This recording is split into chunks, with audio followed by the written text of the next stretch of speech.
Good morning, everyone, and welcome to AG, and thank you for coming to our home debate. And I just want to go over a few ground rules and a few thank yous we need to give out. So first, I'd of course like to thank our administrators, Dr. Reams, Dr. Witt, and Ms. Dugan for allowing us to host this debate and have all of you here. Then I'd also like Mr. Golden for the wonderful refreshments we had in the library, and also Seth Springsteen, who's back there in the sound booth, who allowed us set up this whole setup and also is giving us the mics and sound stations. And then also we have a few student assistants, Alex and Tristan, who have been helping us out make this event a success. And then also AGTV, Katie Conway back there, who is going to be recording this entire debate.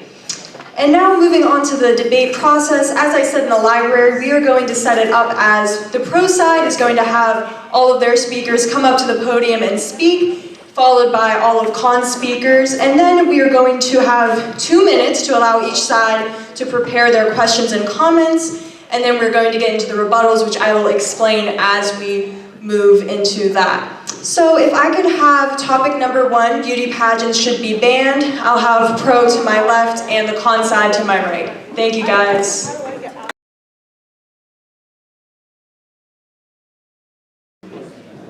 All right, so we are ready to begin our first debate.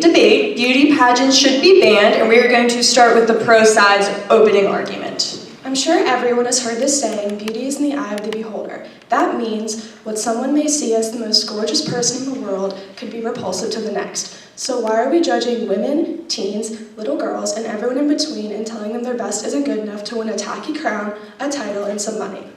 The societal standard is already enough on women to look like this perfect, slim waist, long hair, perfect skin individual that does just not exist. The young girls go through rigorous hours of waxing, tanning, hair and makeup when they should be playing with Barbies instead of looking like one.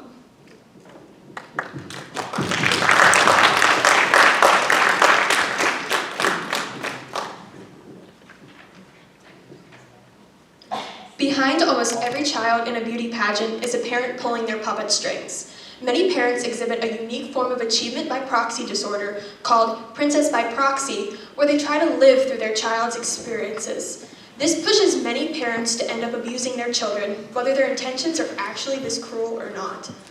On TV show Toddlers and Tiaras, a 5-year-old girl named Alexis was forced by her mother to have her eyebrows waxed. Alexis thrashed and cried that she did not want to, while her mother forced her through this process. Yes, children can be dramatic, especially when on television, but Alexis acted this way because of prior experiences. Her mother states that this was not the first time she forced Alexis to have her eyebrows waxed, and the last time, the wax was too hot and it actually ripped out her skin. Martina M. Cartwright, PhD, a registered dietitian and professor at the University of Arizona, was present for 2 live tapings of Toddlers and Tiaras. One of the many horrible things she witnessed was parents forcing their children awake. Most children this young need naps every day, but these parents deny them the luxury. What they do is feed their children pageant crack. This is Pixie Sticks candy and caffeinated beverages such as Mountain Dew and Red Bull, meant to keep these kids awake for long periods of time. Too much caffeine leads to high blood pressure, heart palpitations, and insomnia. Why should a child be forced to endure these health risks? Beauty pageants appear a way for little girls to live out their princess fantasies, but the reality is much more traumatizing than a fairy tale.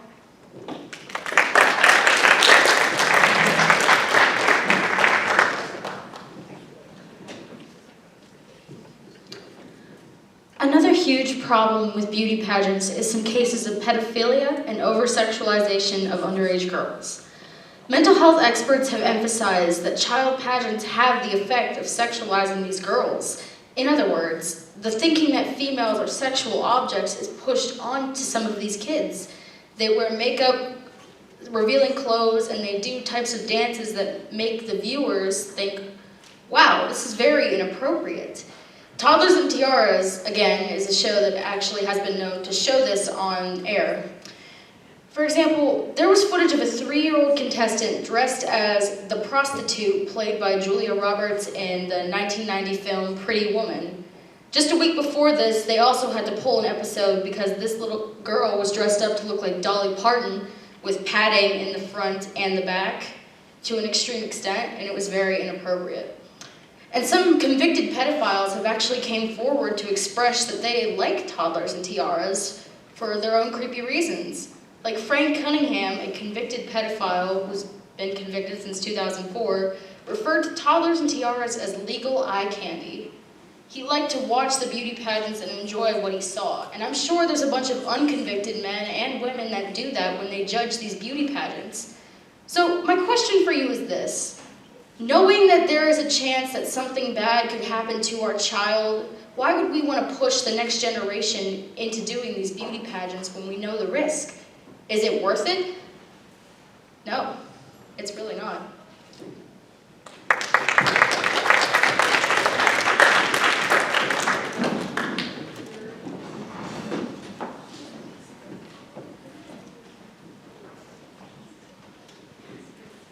I have a pretty good idea of what's going to happen to some of those little girls. They're going to wind up in my practice or in someone else's, angry, hurt, and bewildered.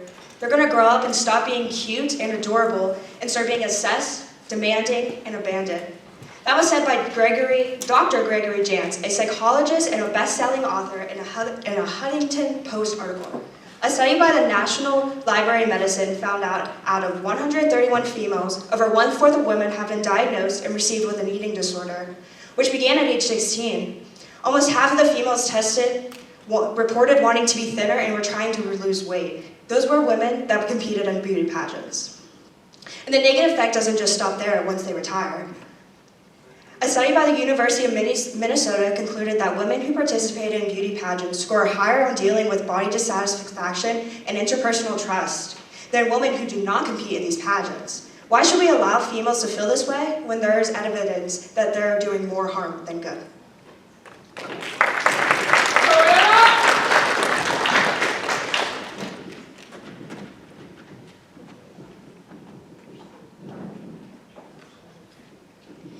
It is not fair that women who don't live up to social standards in beauty pageants have to feel ugly or lose self-worth in sight of not winning. Each and every girl and woman should understand their worth while eliminating beauty pageants is only the beginning. It is a start to creating a world where there is less insecurity and issues regarding self-esteem. While we as a society are allowing children to be sexualized in a way that is inappropriate for their age, creating an image of body standards for women that is essentially unachievable, and allowing parents to force their children to participate in an activity that will ultimately alter their lives forever. When is it going to end?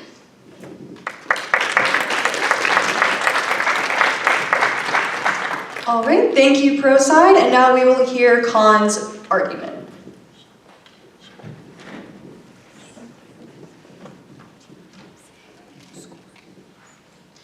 Why should women be stripped of their right to participate in a friendly competition amongst other women when they are there to feel good about themselves and promote positivity? A beauty pageant is about more than just good looks. It is common for women participating in beauty pageants to also be active in their community and do volunteer work. People often try to focus on just the physical aspects of a beauty pageant when that is not all that there is.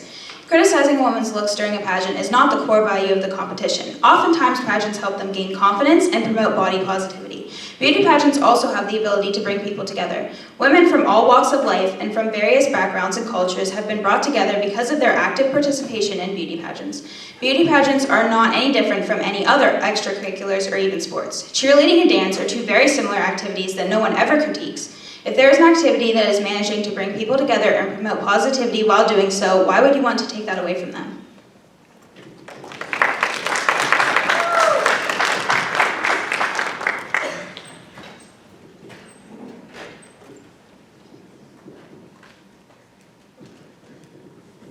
Beauty pageants can boost confidence or be a form of personal expression. It can inspire women to be the best versions of themselves. In a quote by Magdalena Swat, a beauty pageant title holder, she says, "Pageants are for empowered women who have a vision of making themselves stronger and better, and empower other women to do the same, and come together as one." The focus on empowerment is something we could focus on more than just the physical beauty of women that compete. Should not take this away from them We should not take this away from women who do this for a boost of self-love. This applies to athletes and dancers as well. We wouldn't take that away from them, so why should we take beauty pageants away from others?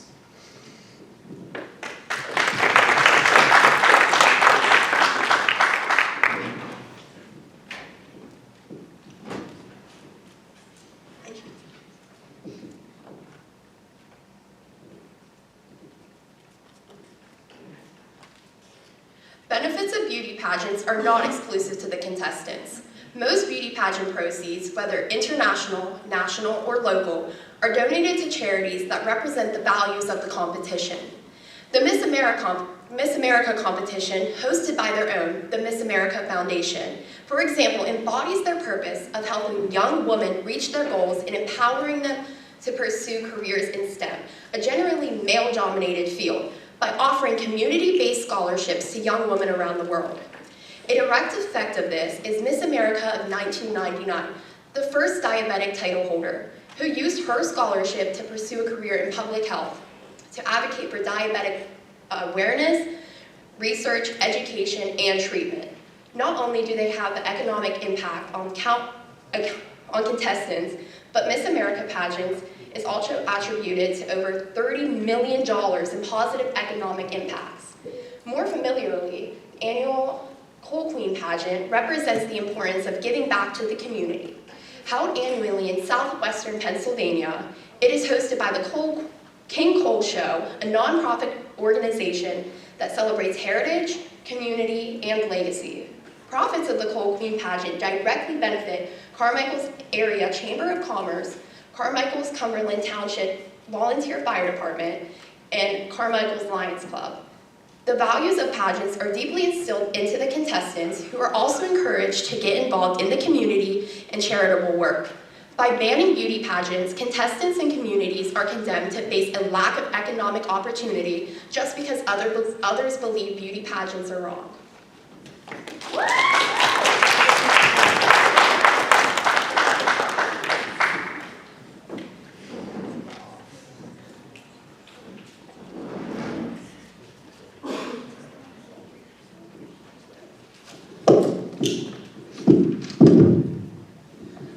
Our third point, and what I believe is the most overlooked aspect of pageants, is the positive impact they have on minority communities. In Moscow, Russia, they hold the Miss Independent pageant. The pageant is for women with disabilities, and they aim to increase awareness and shift society's attitude. Furthermore, in pageants not aimed towards minorities, they still have the power to uplift women who don't fit into traditional expectations. Miss Germany 2022, Gina Ruhl, is an amputee. She has used her platform after winning to normalize her disability and uplift others in similar situations. Outside of the disabled community, other minorities, such as cultural groups, at Brigham Young University, they hold the Miss Indiana pageant that helps cultivate the Native American population on campus and educate their peers about their culture.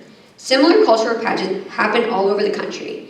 In Leesburg, they hold Miss Powwow. In Lake Eola, they hold Miss Diwali. And in June, the Hispanic community hosts Miss Latina. All of these pageants bring together communities that otherwise would not have such a public platform to share their heritage and culture. And it would be simply cruel of us to strip them of these events. Thank you.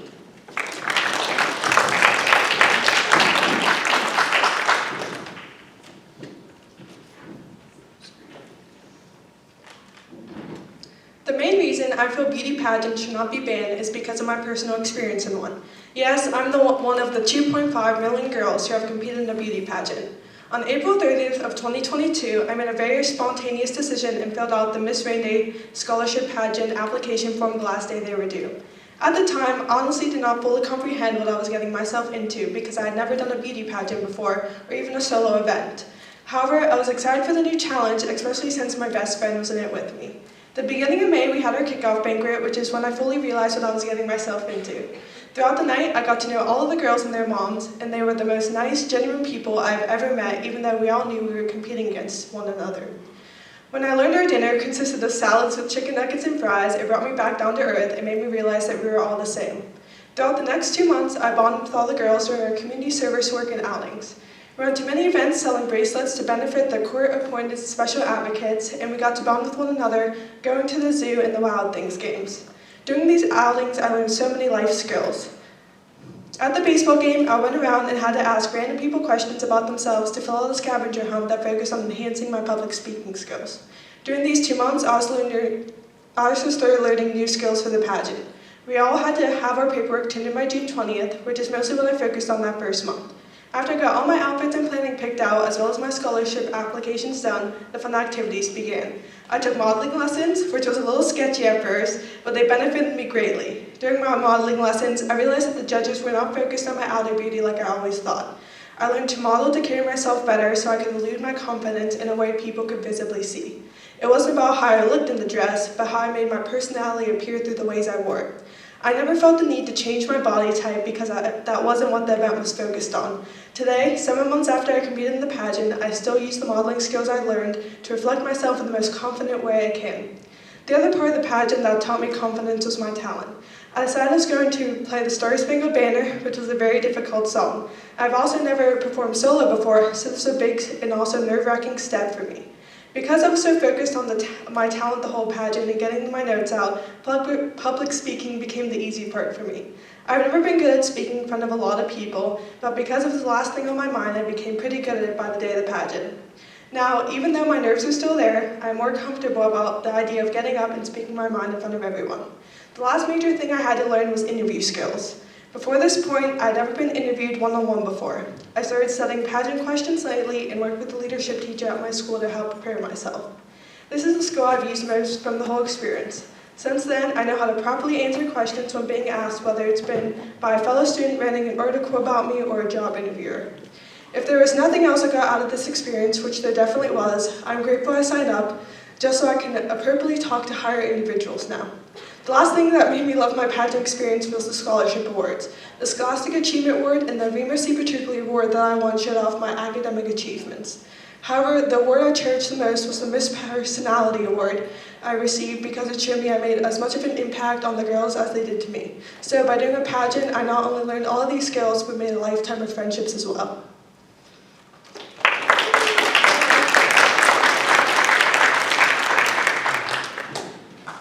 All right, thank you, Conside, for your argument. And before we begin the 2-minute period where the sides will have a chance to decide and organize their rebuttal arguments, I'm going to give a quick explanation as to how we're going to have this process work. So after the 2 minutes of where you're allowed to speak with your team and go through organizing your argument, you're going to have give the pro side an opportunity to either ask a question to the con side or simply have a comment. The con side will have 1 minute to answer that comment, and then the pro side will have 1 minute to rebuttal that, and then we will go back to the con side having 30 seconds to respond to pro side, and the pro side 30 seconds to respond as well. And if we see that the question has not been finished yet, we can add more time as I see fit. And then we will continue that process. Each side will have the opportunity to ask 2 questions to the other, and then we will take it to audience questions. So your 2 minutes to discuss with one another will begin now. Thank you. Okay, that concludes the 2-minute discussing period. Pro, you will now have the opportunity to either comment or ask a question to the con side. Sorry about that. So to compete, you're looking to spend $12,325. Yet you are only looking to make $1,000 in scholarships if you win. How is this a valid argument? All right, Con, you will have 1 minute to respond. It really just depends where you're competing. So you're looking to spend more if you're competing for a Miss Universe or Miss America pageant. But if you're competing more locally, you're looking to spend less, but you're also opening up doors to get your scholarships for less money. Like I cited with the Colton pageant, and you're spending significantly less than $12,000. I mean, there's ways to get behind that, even with your dress and your clothes. You can, it's not all about that. And then your scholarships are obviously worth more than what you're spending in a more local. Also with that, with any sport, you play hockey, you buy your skates, you buy your, I forget what it's called, but the thing you hit the puck with. And soccer, you buy cleats. Every sport or extracurricular has a cost, and the girls know that when they're going into it, and they're willing to spend it if they love pageantry. Okay, thank you, Con. Pro, you will have 1 minute to respond to the con side. It does vary from place to place, but wouldn't you say that typically the entry fee and all the dress and the makeup and whatever else they need, doesn't that kind of outweigh the prize money? And so that doesn't not even just money, like overall. Some girls come really close to winning and then they lose, and they might win a little bit of money, but it doesn't weigh out for the entry fee that they entered in. And also all of the emotional, mental, physical trauma these girls go through, how is it worth it?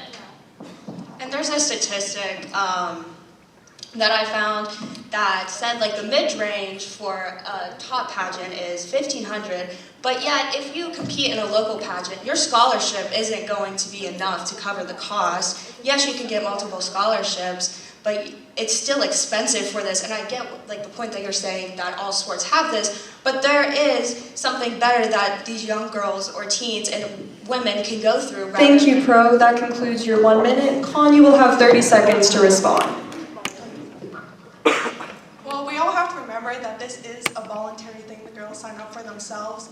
And I don't know if I completely agree with your statistics. I don't know where you got that from. I guess I'm asking for a source, but I know a girl who's at like the Miss Pennsylvania level and is like really up there in pageants. She has her full college tuition paid for, so they get a lot more than just $1,000 after winning. Yeah, and I think it's like kind of a pay-to-play thing. I mean, not all these girls go in just for the scholarships. They go in because they like pageantry and just like anything. Sorry, Con, that concludes your 30 seconds. Pro, you will have 30 seconds to respond. I got mine from Fox Business, and I also know someone who was in Miss Pennsylvania that is in $30,000 of debt with pageantry and with her student loans, and she has had scholarship opportunities. Not saying that people didn't, but yeah. Willingly signed up for this. We've seen the overbearing mothers. And also, like, the children, what do you call it, like the youth, the children who aren't choosing to go into pageantry, and then they're receiving all of this debt at such a young age. I'm sorry, Pro, that concludes your 30 seconds. So now we will shift gears here, and Con, you will have the opportunity to either comment or ask the pro side a question.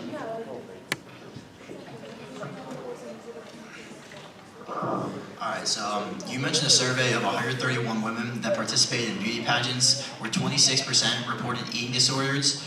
A separate survey conducted by Science Daily with 4,023 women resulted in 65% of women between the ages of 25 and 45 report having disordered eating behaviors. This shows that if there is any correlation between beauty pageants and eating disorders, beauty pageants actually help prevent them. All right, pro side, you will have 1 minute to respond.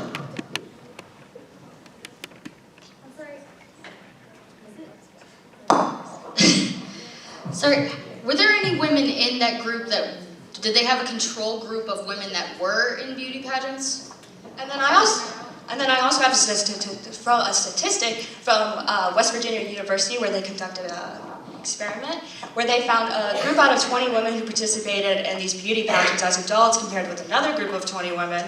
The pageant participants scored higher on body satisfaction as well as self-esteem. So how are you going to say that there's not a negative impact when there are science behind it? All right, Con side, you have 1 minute to respond. Well, that study had a lot smaller sample size. You say 20? Am I allowed to answer that? Was that the sample size? Yeah, I can't answer it. I know. Okay, and this one had a lot larger sample size of 4,023 women, so. Yeah. Which were in pageants? All right, do you forfeit the remainder of your time? All right, Pro, you have 30 seconds to respond. Yeah, and we also had a survey where there was a greater amount of women rather than just 20, which I stated in my argument.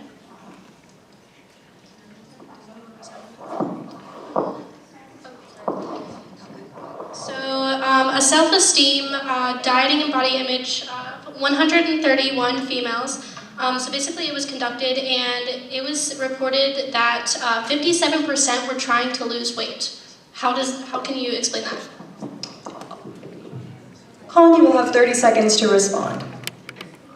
Well, this survey actually had an additional 10% to that 65% reported trying to lose weight. So 75% of women in this survey reported trying to lose weight, and 37% reported trying to lose weight through laxatives and forced vomiting. I think the point we're trying to make is that eating disorders and body dysmorphia is not exclusive to pageantry. Even in your opening statement, you said they should be playing with Barbies instead of trying to look like one. And you're admitting that society. I'm sorry, Con, that is the full 30 seconds. All right, we're going to move to the next question. We're pro. This will be your last question that you're going to directly ask the con side, or the last comment. Okay, so the positive impacts that you guys are talking about, although those are great, can you just ignore all the negative impacts on children, like the examples that I cited? All right, Con, you'll have 1 minute to respond.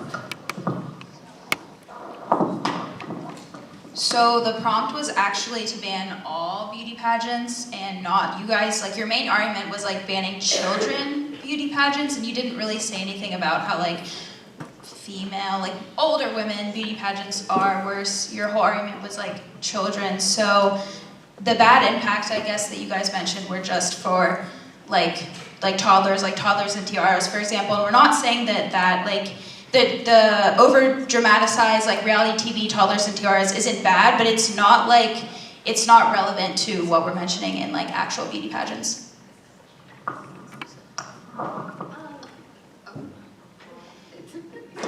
Con still has 20 seconds to respond.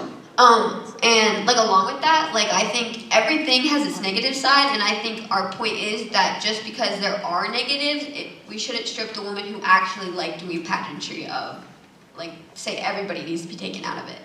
Yeah, it's voluntary. All right, Pro, you have 1 minute to respond.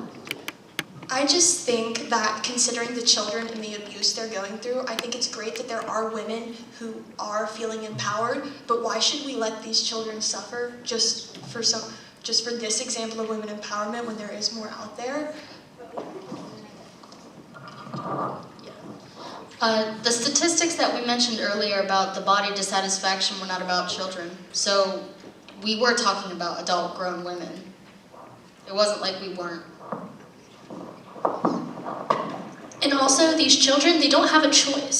So, again, we're not, like, obviously, we're talking about women and children, but, like, these children, they don't have a choice. These toddlers, they don't have a choice as to what they're brought into. Like, we get to experience this, like, real-world pressure when we're teenagers. You know, like, that's kind of when it starts, like, from social media and everything else. But these children, they're forced to, like, be in this social hierarchy, and they're forced to... I'm sorry, Pro, that concludes your 1 minute. Con, you will have 30 seconds to respond.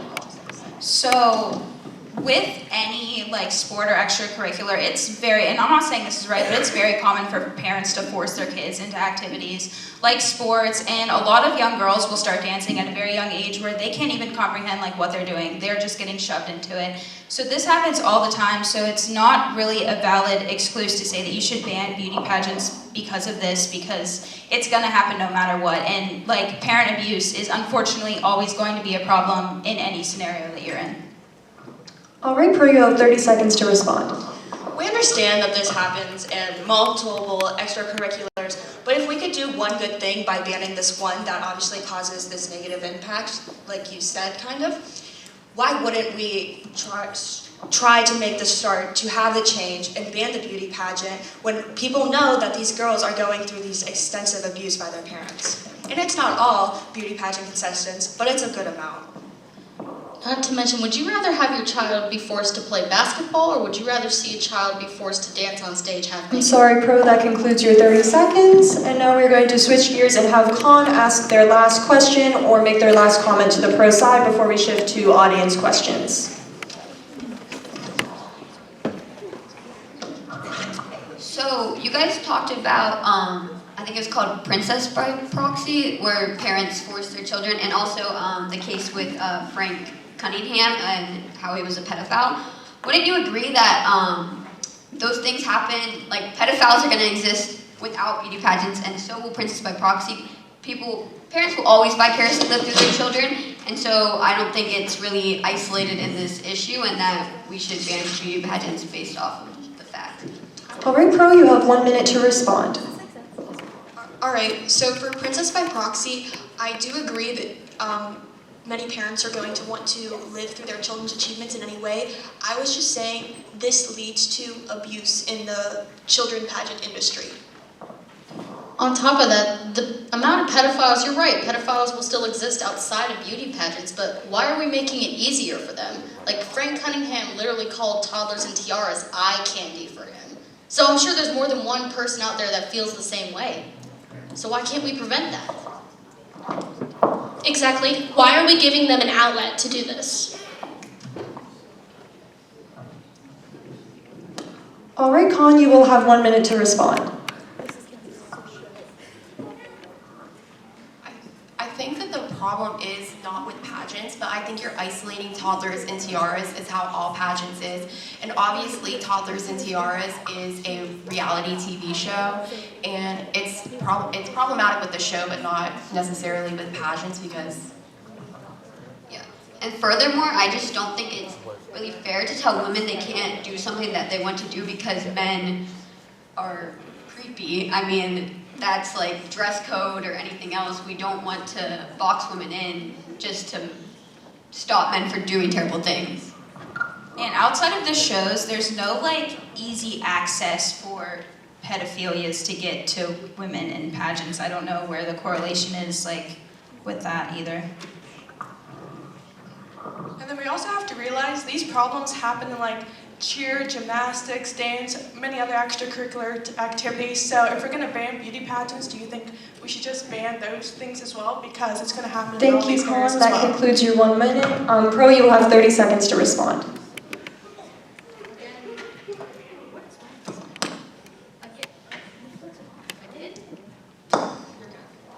Testing, okay. Again, there's a difference between a child fully clothed playing sport, actually I can't say fully clothed, showing less skin playing sports than a child being half naked dancing inappropriately on a stage. And on top of that, it's not just children that are getting harassed in beauty pageants. A man named Donald J. Trump, I don't know who that is, boasted to a guy named David Letterman that when he bought Miss USA, he made the heels higher and the bathing suits smaller. That same year, he actually bragged because he was allowed to... I'm sorry, Pro, that concludes your 30 seconds. Con, you have 30 seconds to respond.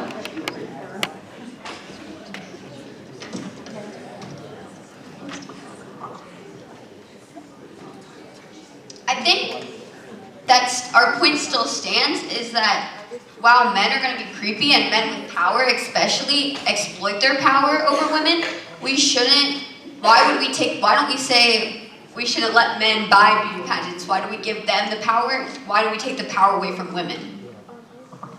Also, you mentioned like half-naked children dancing. I'm sorry, Colin, that concludes your 30 seconds. Thank you. Now we are going to shift to audience questions, where an audience member will specifically ask either the pro or con side a question, and that side will have 1 minute to respond to said question. Thank you. And we also have Tristan and Alex passing around the voting ballots, so please fill those out as well. Thank you. And you can raise your hand if you have a question that you would like to ask.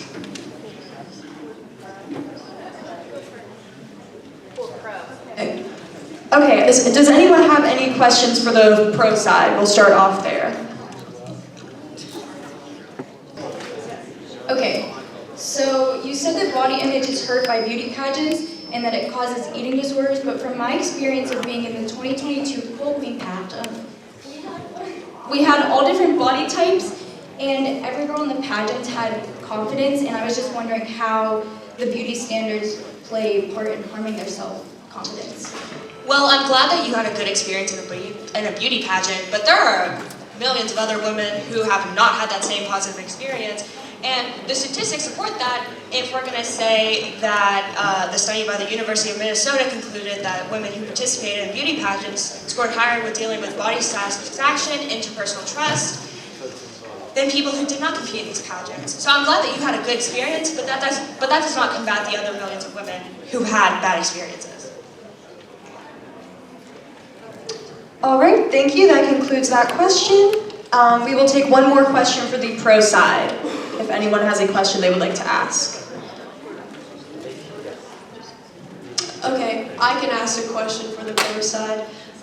Pro side, you mentioned how that there needs to be a change, or like obviously to ban it, but why not have reforms and changes made within the program and how it's viewed and how the program is run before just straight out banning it?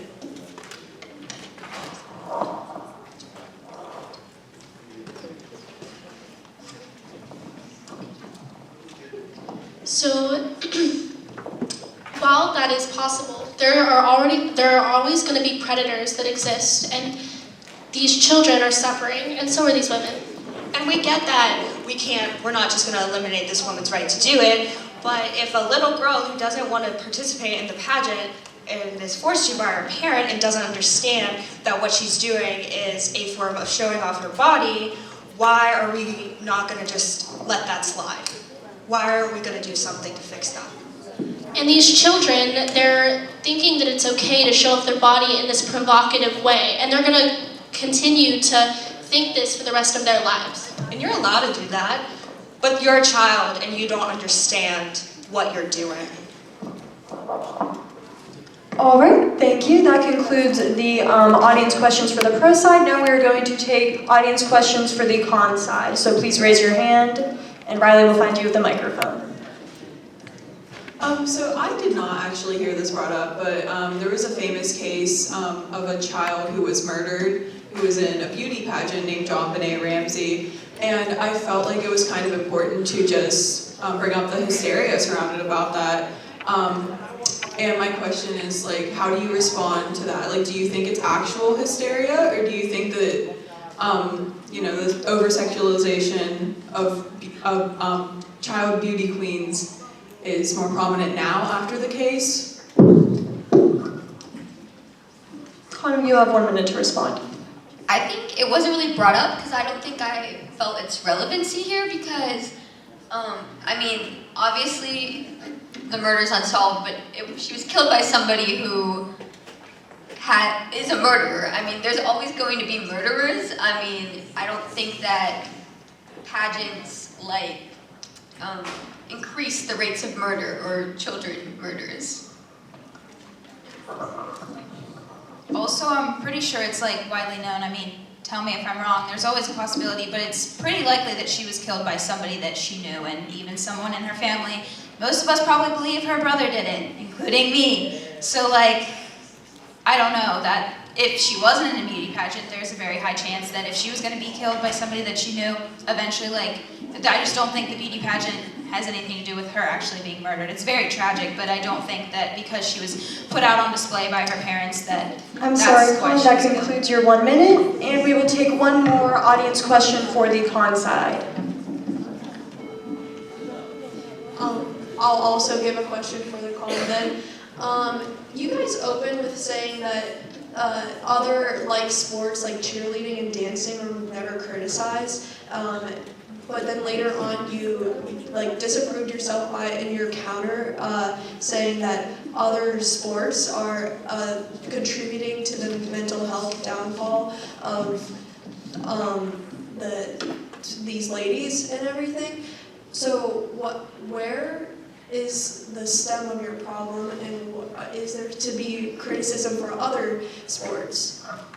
I think in our opener we were saying that they're not as widely criticized, or that's what we meant, is that they're not widely criticized as pageantry is. And even though there are issues within all those sports that also come up in pageantry, our point there was that pageantry is not, the issues within pageantry are not isolated to pageantry, and they shouldn't be the only ones punished for the issues. It should be systemic reform or societal reform for body image issues and helicopter parents and stuff like that. All right, do you forfeit the remainder of your time? All right, now we will move to the coaches' commentary for the debate, if they are ready. And please give your ballots to Alex and Tristan, who are going through the aisles. Thank you.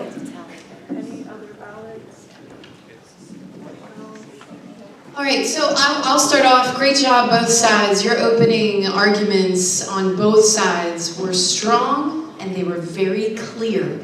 We had no problem following you guys. You guys brought great evidence. So I just wanted to commend you on keeping it clear for your audience and building a case that was progressively continuing. That's most important. We understood it. I'm gonna pass this along. Okay, and I think you guys did try to handle those rebuttals. I know it's tough with the timing, but it's also making you speak in the moment with the most important information. It's not giving you time to dawdle, scatter thoughts. It's challenging you. So good job handling that with some nice evidence and some nice commentary.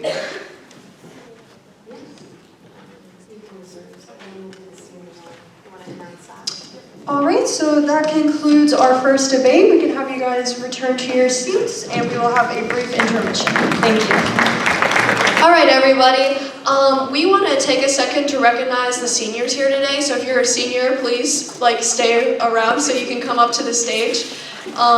So starting with Albert Gallatin, we have Gianna Valente. Oh, and please hold applause to the end for our seniors. So Gianna Valente, Jerry J, Vinny Dice, Tristan Adams. And then from Carmichael's, Jack Chadwick, Serena McKell, Allison Pitcock. And then from Jefferson Morgan, Preston Wood, Jillian Katruska, JJ Kovac, and then Uniontown, Sadie Harvey, Isabel Jones, and then Waynesburg, Vivian Greenwood, Ellie McKell, Jade Barnhart, and Blaine Maple. Please come up to the stage to be recognized, and let's give our seniors a round of applause, please.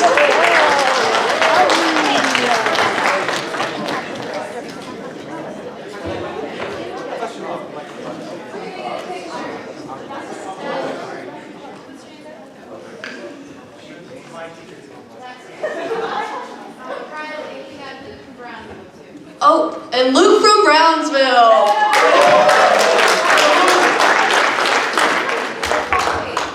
And who? Colby. All right, let's squish in to get a picture.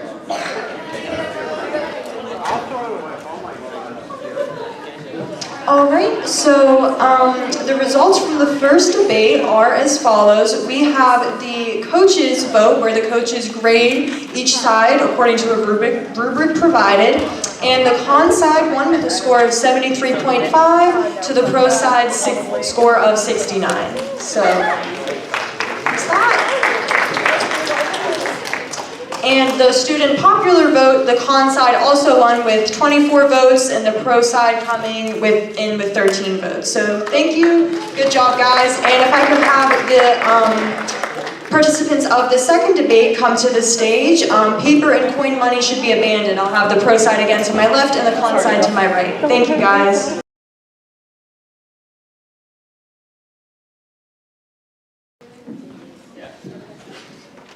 All right, we're going to begin with the pro side's argument for paper and coin money should be abandoned.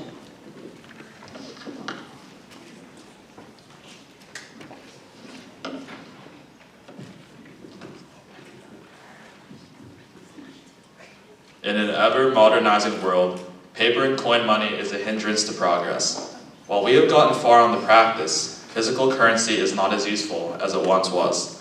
One of the many negatives to cash is the diseases which it can carry.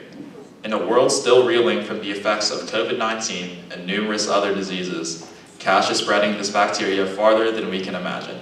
In addition, physical currency, especially coin, is a major contributor to environmental damage due to the amount of metal used to produce it, and only for a few cents. Finally, the use of paper and coin money is more dangerous than we can understand. Around 34 to 39% of all cash is used by criminals, a rough estimate due to the untraceability of cash.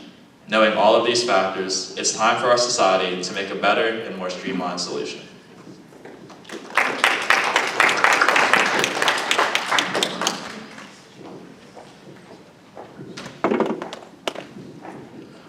A large factor for our reasoning is how toxic of a surface cash is on the average dollar bill.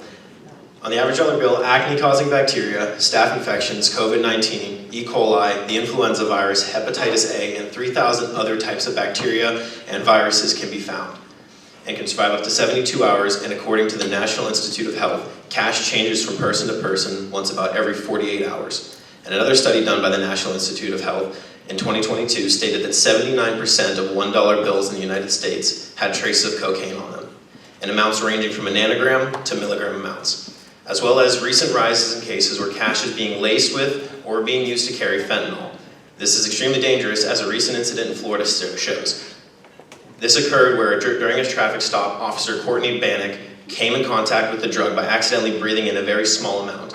This immediately started to restrict her breathing, and officers reported that Bannock started to fade in and out of consciousness. She narrowly survived thanks to the help of her fellow officers.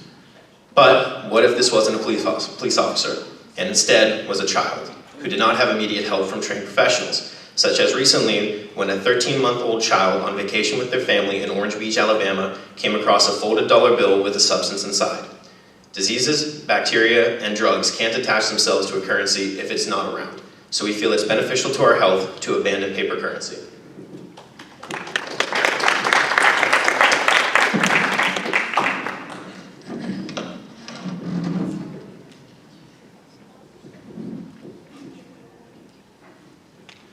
Physical money can be incredibly damaging to our environment, with the metal needed to produce coins doing damage to the environment with its mining, and paper money requiring large amounts of cotton in the US. While recycling money can reduce the waste, new materials are still constantly needed. In 2008, around 41,000 tons of metal were used just to make American coins, not counting the coins produced around the world. The money also doesn't last forever. For example, a $5 bill can only last around 18 months of use before being too worn to continue in circulation. There are new solutions to these problems, like new biodegradable credit cards that some banks are implementing that can easily be recycled or composted, like the Thales Jomato Biosource PLA card that's made of 80% inedible and recycled corn. There's also another card produced by the same company that's made from discarded plastic from the ocean. There are solutions to these problems that we all can see, and they all share an abolishment of cash.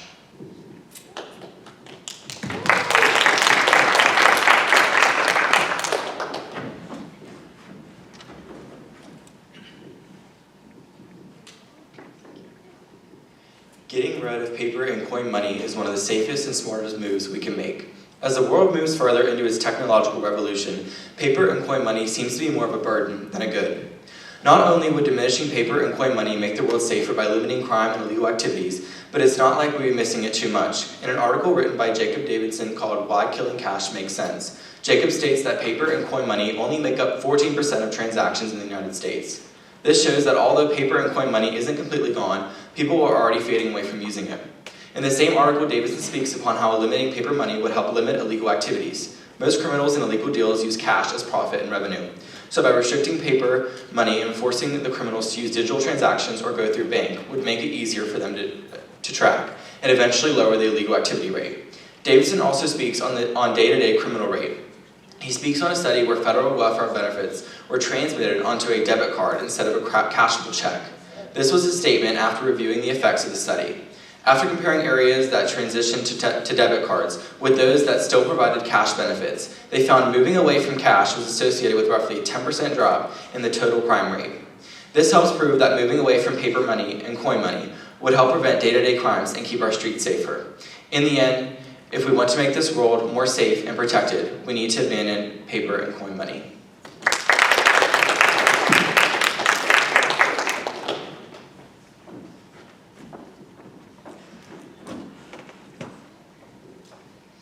The current fiscal money system in our modern world is outdated and dangerous. The disease and illegal activities surrounding our economy largely stem from this. As our nation works towards a brighter tomorrow, that tomorrow will be all the brighter without the use of cash and coin. The environment would be healthier, diseases would decrease, and crime would be more easily dealt with. However, such utopia needs to begin today and bring an end to a time of old-fashioned social mechanisms. We need to push beyond these destructive forms of currency and find better solutions, putting these archaic methods behind us. Thank you. Thank you, pro side. Now we are going to proceed with con's argument.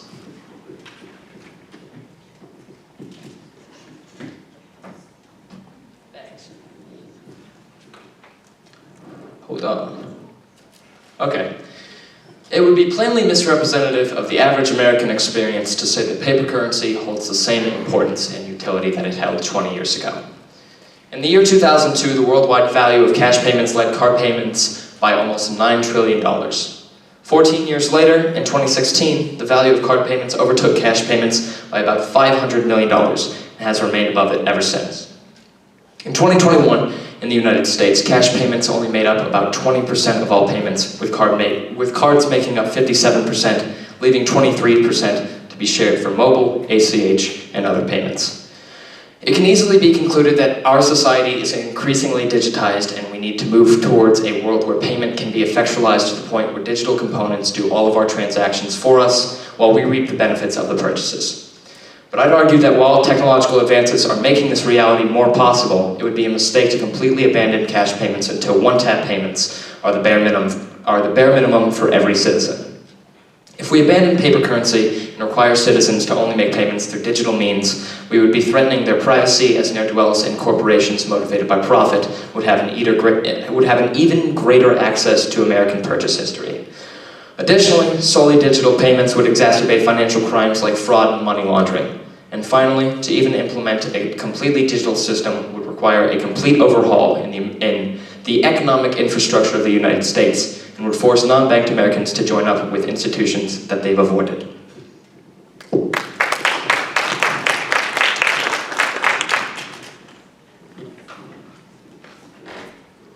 Though it may be a much more convenient means of transaction, the full abolition of physical currency by moving to a fully digital economy would ultimately sacrifice our privacy.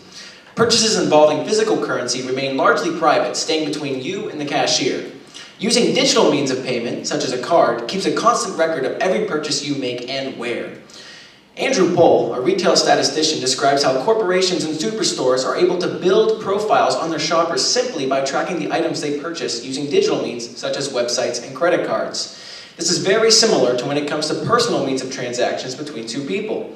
Giving someone money using paper bills is a one-to-one exchange, no questions asked. However, if you use the increasingly more popular digital means of personal exchange, such as various apps on your phone, not only does this app now know where your money went, but the credit card companies, banks, and the third parties involved in processing your transactions now know where and how you are using your money.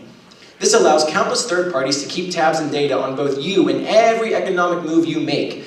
We have already sacrificed so many forms of privacy for the sake of convenience. If we already have a functional system of both digital and physical currency, why go fully digital and give up one of the last forms of privacy we have through the use of physical currency?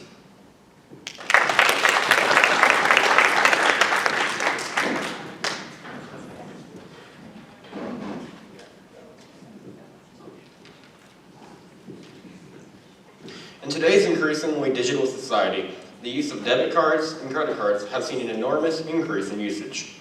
However, this increase in usage brings with it an increase in theft, loss, and fraud. It is very well known how dangerous the internet can be, and when it is used poorly, it can ruin a person's entire life. In recent years, the total number of reported credit and bank card theft, loss, and fraud has been on the rise. It is a very easy thing for someone to accidentally misplace or just altogether lose their card. In a world where there is no more paper and coin money, losing that card can be detrimental to somebody's life. When a card becomes lost, most banks will just temporarily lock your account. And without the use of paper and coin money, you have no access to using your funds. This time can be heavily dependent on what bank or credit company you have. And for however long that lasts, your purchases are unavailable to you. In addition to that, multiple statistics prove how much easier it is for someone to experience fraud, theft, or any sort of laundering done through online methods. In 2019, Capital One experienced a data breach which affected upwards of 106 million users. Likewise, Equifax saw around 147 million users affected by a data breach in 2017. According to Wallet Hub, debit card fraud accounted for 44% of all losses in 2018. To add to that, 2021 saw a record high of global losses from debit card fraud, a loss of nearly $32.34 billion. This is a $3.91 billion increase from 2020. According to card fraud worldwide, that's my bad, I lost my spot there. In 2021 and 2022, Security.org asked, how many times have you had a fraudulent card on a debit card? In 2021, 35% of respondents answered that they have experienced it at least once. And in 2022, that percentage rose to 44%. In conclusion, nearly every statistic available has shown that the abandonment of paper and coin money as it stands today is still by far extremely dangerous and detrimental to crime rates.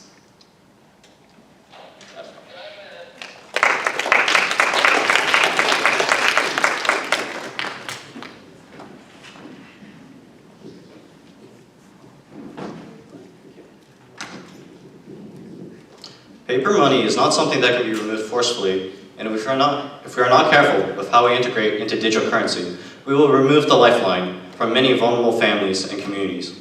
According to the FDIC, an estimated 4.5% of US households, approximately 5.9 million Americans, were unbanked in 2021. Without an account associated with a bank or credit union, these households will have a harder time meeting the requirements to open up a bank account or credit union. These households will have,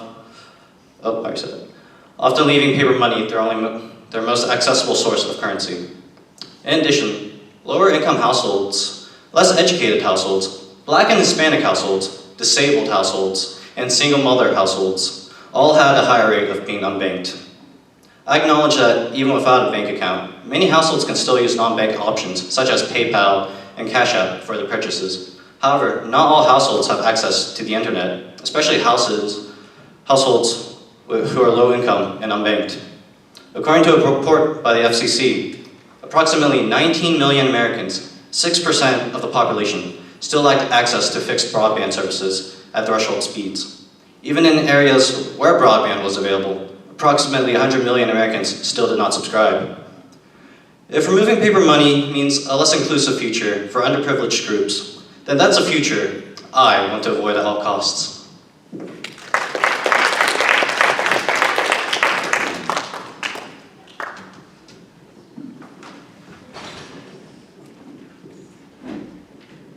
In summary, nobody is trying to argue against the use of digital currencies. They're great when they work. They provide a feasible alternative to cash in areas where there is enough economic prosperity to implement digital payment services. The issue is that the vast majority of America is not ready to abandon paper currency, as it still remains the primary form of legal tender in places like rural areas, of which about a quarter don't have internet access to begin with.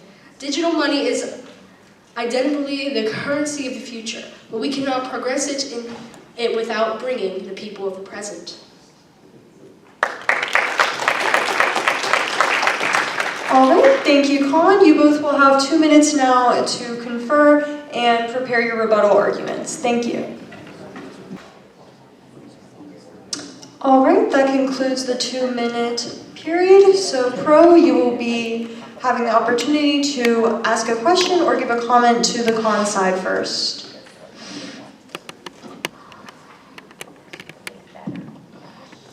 Right, so for the con side, you brought up privacy, and I just wanted to know how you would deal with the consequences of total privacy. If we don't know what people are doing with their money, how do we know when they're doing illegal activities? Con, you will have 1 minute to respond. Nobody's arguing that paper money should not be tracked in some sense, but we are arguing that to completely strip Americans of the privacy of using their funds in whatever discrete way that they may choose, to remove them of that privacy would be a greater charge than just allowing them to maintain it. And you also have to think that a much larger majority of Americans are just making everyday purchases for their own entertainment or needs. A much smaller majority are using that money to commit crime, and whether it's physical or not, yes, there are the drug deals you talked about with physical currency, but there's a lot of white-collar crime that happens with substantially more amounts of money that happens through almost exclusively digital means. Crime will still happen regardless. And why let the American people risk their, or sacrifice their privacy? Thank you, Colin. That concludes your 1 minute time. Pro, you will now have 1 moment to respond. Or 1 minute, excuse me.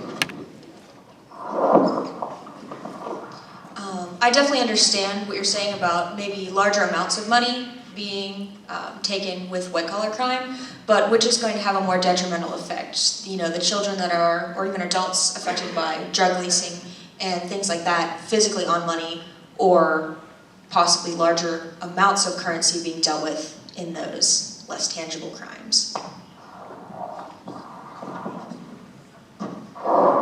And also, just something else that I would like to point out. The average American, as a total population, loses $8 billion a year withdrawing funds from their bank, withdrawing those physical things. And they lose around $500 million a year to theft. And these are problems that also deal with the privacy, because if they do not have this access to cash, this would not be stolen from them. And if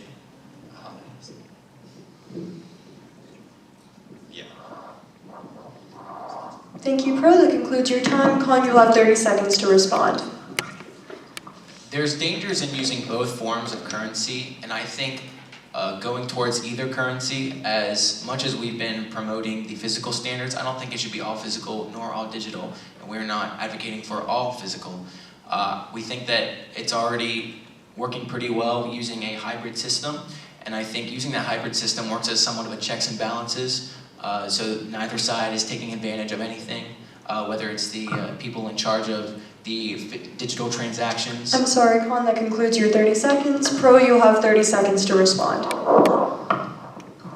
Personally, I also agree with the effects of the hybrid system, but I think we're debating either a strict abolition of one or the other. So that's...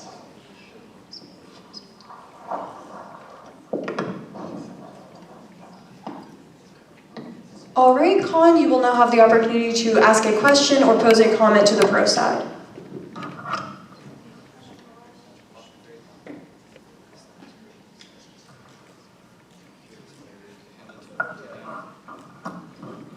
So you mentioned that only 14% use cash payments for purchases. To say only 14% is forgetting that 14% of the population is still 46 million people.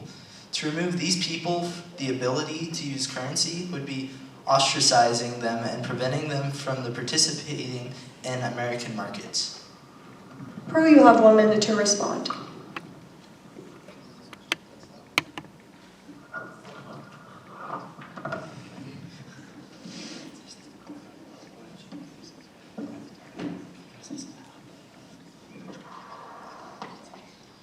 So you do bring up a good argument, but that is also only that small percentage of people.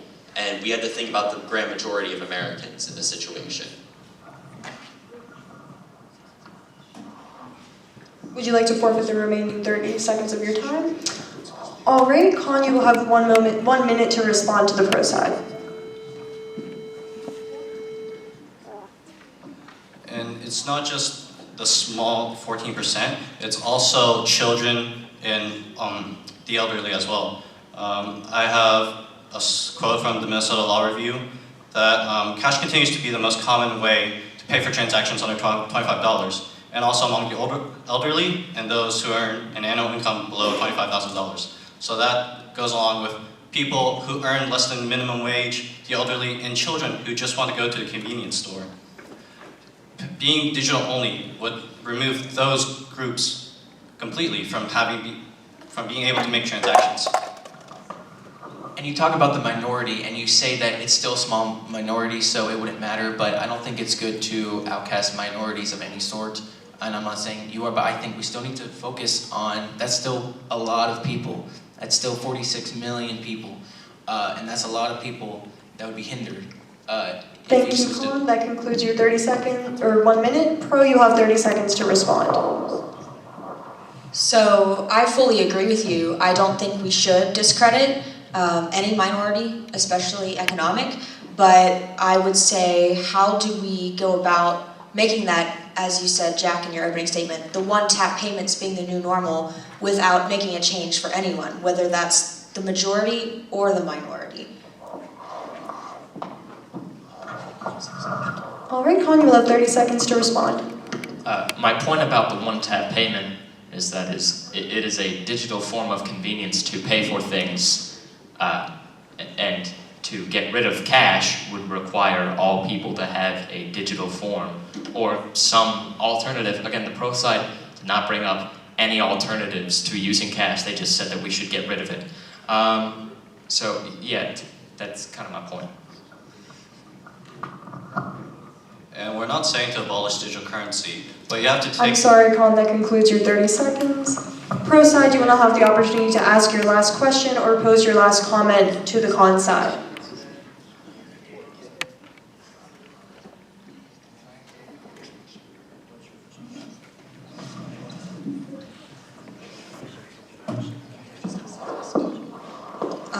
Our last question would be, you say that we don't offer an alternative, but what about methods that aren't in use yet? There need to be some new ways, perhaps that minorities or children, perhaps, who already don't have credit card access could get things like what we now have as a loaded Visa card or something like that, where they wouldn't need to use it in conjunction with other high-end technology.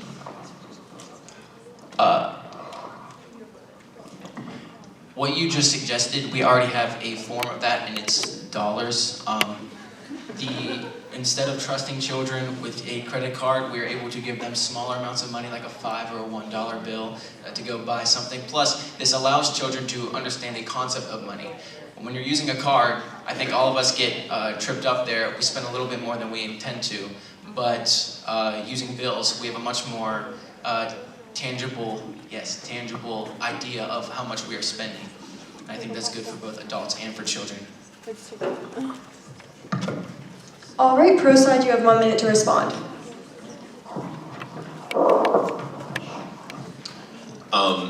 If we use the card that we're saying where you can load amounts that you want, you can still give children a smaller amount of cash, like a 1 or a 5, and they won't be able to spend overspend like you're suggesting that we all do, and I will agree that a lot of people are guilty of that. But also, if you give the child a little more responsibility at that age, aren't you teaching them more responsibility at an older age when they have more money on the card? And also you brought up using this as a teaching moment for the kids, giving them some money and sending them to the store. But wouldn't it make more sense to teach them about how future currency will work when they're an adult instead of teaching them about an outdated method that is being phased out as we speak?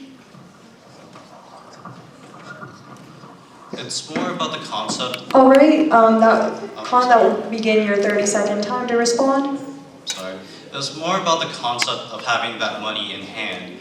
To children who don't really have the understanding of how a card exactly works, they might mistake it as an infinite source of money compared to how much they only have on hand.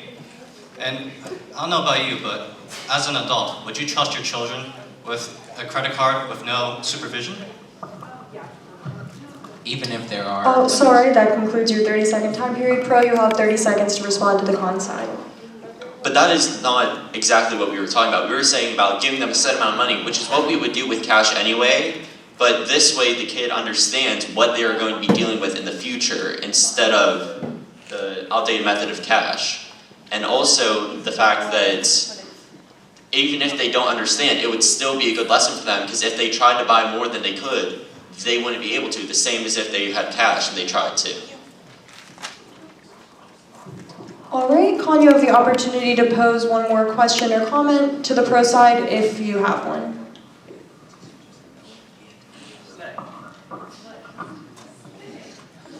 All right, you mentioned that banning cash would help to curb exposure to substances and disease, though it could be said that any physical object with flexibility can transport these bacteria. How can it be said that banning cash would be any more effective in preventing drug crimes than banning necessities like shoes or backpacks, which are also used to smuggle and transport illegal substances? You have 1 minute to respond, Pro. As far as the disease side, if you have a single card or mobile thing, it's not going to be passed person to person, which means it has less chances of being exposed to certain diseases. And as far as the drug side, yes, backpacks and other methods are used to smuggle drugs, but I'm not necessarily referring to smuggling them to a drug deal or getting them from place to place. I'm saying that dollar bills can have traces of them that just left over that aren't even intentional, that can be damaging to anyone who finds it. All right, pro, you have, or con side, you'll have 1 minute to respond to the pro side. I agree that with a card, it's less hands on hands, but even then, you're sticking your credit card into your wallet, and by then, it's already with dollars, and it's already becoming contaminated with trace amounts of bacteria. The effects would be minimal at best. Plus, even though it's not exchanging hands, you are using it in many different swipe areas. There are a lot of germs that can still be passed. And pins, anytime you enter your pin number, those keyboards are filthy, and there's a lot of methods to just avoid this. Just simply washing your hands, and because this goes for any kind of keyboards or public, like doorknobs. These are all necessities that we need, just like physical currency, but there are pros and cons to everything. But these cons can be easily avoided through just simple acts of cleanliness and washing your hands. All right, pro side, you will have 30 seconds to respond.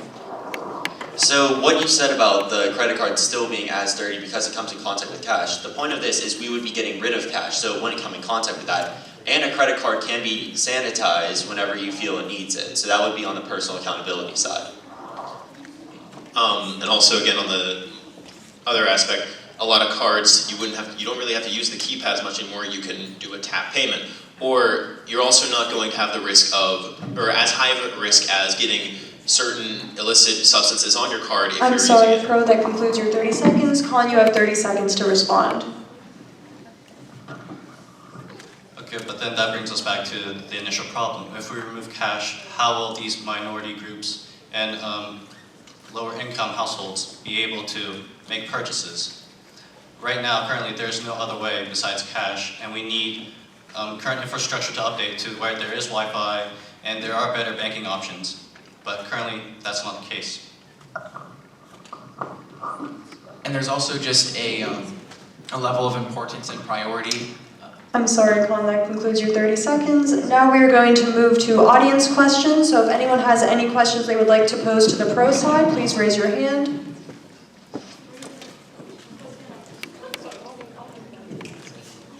Okay, I have a question for the pros. So if we were completely to digitalize our currency system, what would the fail-safe be if the internet went out for a period of time in towns, or even if the banks fail, like 2008 recession, and the banks just completely shut off? All right, pro, you'll have 30 seconds to respond. So for each of these problems, they are still problems with cash. For example, if a Walmart lost power, they still wouldn't be able to accept cash because they don't have the power to turn on the registers. And for a bank failure, that would affect cash too. It would just be a different issue.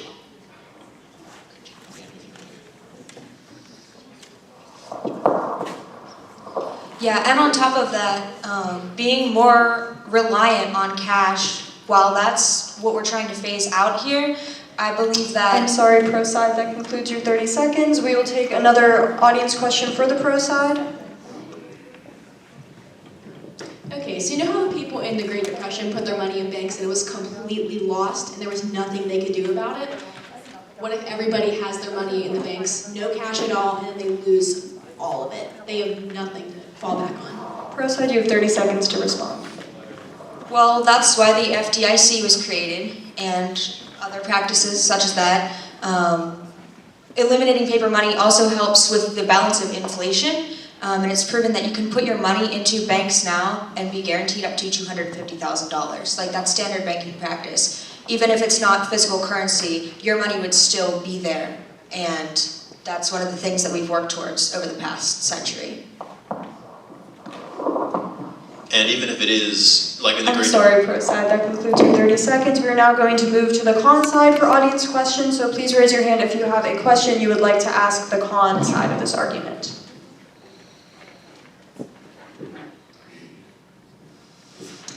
All right, okay, now we will move to coaches' commentary, if they have any.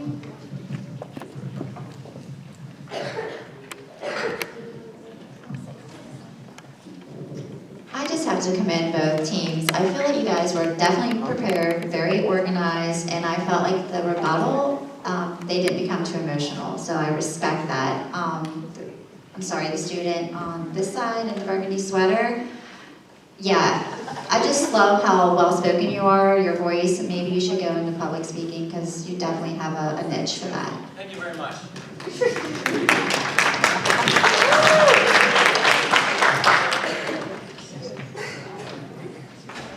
I can't remember who it was, but this was during the rebuttal section. Somebody, I think it was the gentleman on the end here, on the con side, you took their 14% and you went and you highlighted how many actual people that affected. And I think highlighting the impact not only clarified it for your audience, but it made it more emotional for us. Because then we were thinking of people as it still is a number, but it makes it much grander than just that 14%. So I think you did a really nice job to highlight that those people that are impacted mean something, and that you guys continued that in the con to bolster the idea of that's not just 14%, that all of those people, just a really nice emotional pool, which had logic in it. So brava on that pool. All right, thank you. So this concludes the second debate. If I could have you guys return to your seat, and if we could have the participants in the third debate, the death penalty should be federally abolished, come to the stage with pro side to my left and con side to my right. And once we have the votes tallied for the second debate, I will announce that.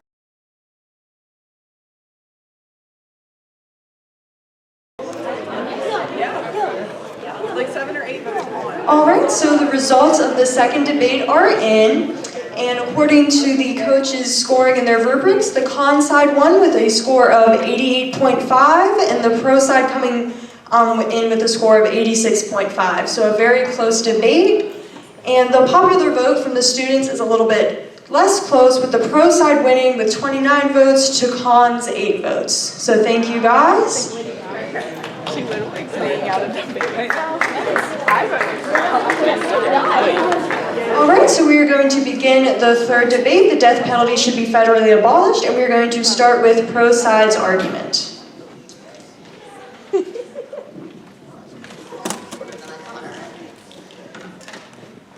Alright, hello? Alright. The death penalty has been a contentious issue for years. Should we keep in place this inhumane and barbaric practice? The people who say yes are the ones who believe in the eye for an eye principle from Hammurabi's codes, scribed in 1750 BCE. These people are consumed by and fixed on revenge, and believe that taking the life of the murderer is morally justifiable and the best course of action. But what if we're not sure that we're executing the right person? This exact instance has happened way too many times in history. Why are we willing to continue killing these innocent people? I believe that the death penalty has no place in a modern civilization. It is immoral and violates a person's right to life. It is costly, and most importantly, it is often applied unfairly and inconsistently.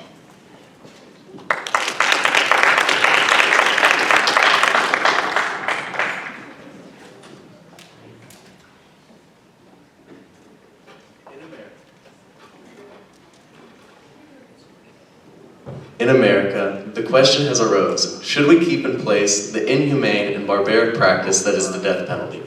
The U.S. citizens that answer yes to this question still believe in ancient moral code, such as an eye for an eye. This phrase was developed in Hammurabi's code in the ancient Mesopotamian regime. With that being said, is this outdated and immoral code where another rule stated if a son hit his father, the boy's hand would be hewn off? A code that we should still be following in modern day America. On top of that, the lack of current moral standards being considered, there are also innocent civilians sentenced to death, which adds to the immorality and further the monstrous nature of the death penalty. Innocent civilians being sentenced to the most severe punishment, the death penalty, happens far too often. Some events that lead to innocent convictions are lack of good lawyers, lack of time to prepare for court, coerced confessions due to police pressure, and inaccurate testimonies where people testify against an innocent person that resembles the person actually responsible for the crime. An example of these unjust punishments being instilled on the innocent comes in the case of Reuben Cantu. Cantu was charged at the age of 17 for capital murder of the shooting death of a man in an attempted robbery in San Antonio, Texas. A witness who was injured in the robbery later identified someone else as the shooter who was not Cantu. The only reason he initially identified Cantu as the shooter was because he was pressured by police and was afraid of the authority who was forcefully questioning him. The witness who later identified the correct murderer told the Chronicle, "The police were sure it was Cantu because he had heard a police officer before. They told me they were certain it was him, and that's why I testified." Due to the pressure of the police involving themselves and assuring the witness it was Cantu, he did testify because of the intimidation of the police. Even though the actual murderer was identified later, Cantu had already been executed and an innocent life had been lost. Another example of unjust conviction comes in the case of Claude Jones, where a DNA test identified someone else as a murderer due to a hair strand of another person that didn't belong to Jones or the victim. However, the request of a DNA test in the case of Claude Jones was not accepted until after the execution, which once again was an unfair execution where Jones had no chance of defense for his life. With that being said, one innocent person being killed by the death penalty is far too much to lose, but the number is far higher. Since 1973, at least 190 people who had been wrongly convicted and sentenced to death have been exonerated, 11 of which were in PA alone. These are innocent lives being lost that could be completely protected with the abolition of the death penalty. Is the risk of innocent civilians being executed really a risk that you are willing to take? Personally, I believe the risk is far too high, and the risk of wasting human lives is not a risk to be taken.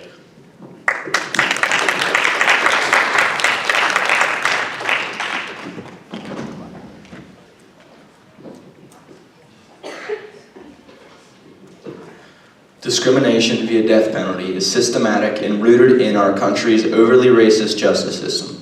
People of color are more likely to be prosecuted for capital murder, sentenced to death, and executed, especially if the victim in the case is white.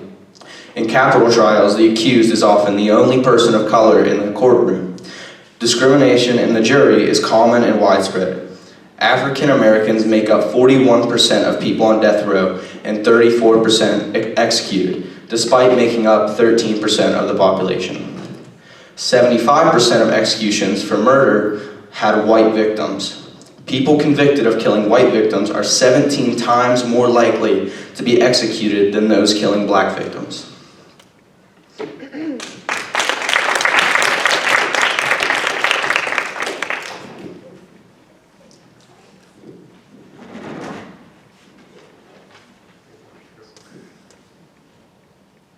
While many people believe that the death penalty is more cost-effective than housing and feeding someone in prison for life, in reality, the death penalty's complexity, length, and financial drive costs through the roof, making it much more expensive, due to the fact the process is more complicated because life is on the line. Capital cases involve more lawyers, more witnesses, more experts, a longer jury selection process, more pre-trial motions, an entirely separate trial for sentencing, and countless other expenses, racking up high costs before a single appeal was even filed. Many states found that capital punishment cases are 10 times more expensive than non-death penalty cases. Maryland, for example, spent $186 million extra to carry out just 5 executions. California has spent over $4 billion extra since 1978. Studies in North Carolina looked at cases in 2005 and 2006 and found that repealing the death penalty would save $22 million in those 2 years. The high cost for these cases affect citizens heavily, causing taxes to rise. For instance, property tax rose by nearly 7% in Texas for a single death sentence. Even if we were to reduce the cost of legal proceedings and speed the process, it still would cost taxpayers, and more importantly, increase the chance of false accusation. States with the fewest proceedings, such as Texas, still show that the death penalty costs 3 times more than 40 years in prison maximum security. With all this, why would we spend so much on an already flawed system, where at least 68% of cases have been overturned? States without the death penalty also have lower murder rates than the states with the death penalty. So why would we spend so much money on a system that clearly does not work and only hurts the general public more than the person it's supposed to?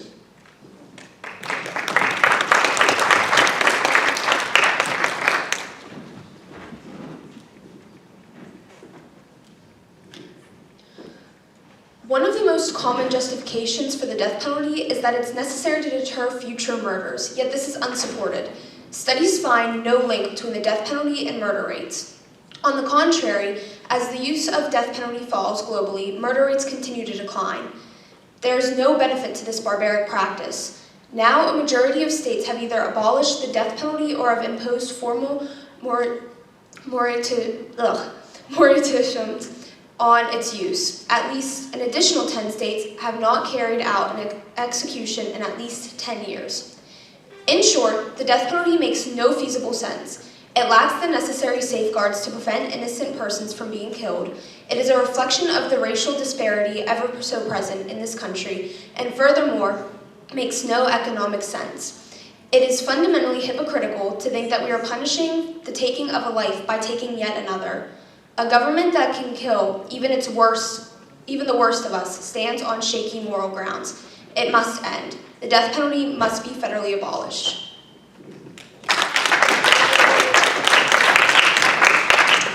Thank you, pro side. We will now begin with the con side's argument. If the death penalty is federally abolished, we as a nation would have a crisis in our hands. Many prisoners in America are not rehabilitated and cost our country more money than what it would cost to give them and act out their death sentence. They would still have plenty of time to appeal or to be rehabilitated if possible, but if they can't, then the death penalty should be acted out as necessary, and retribution should be given to the friends and families of the victim. Would you truly want to pay to keep these murderers alive? Thank you.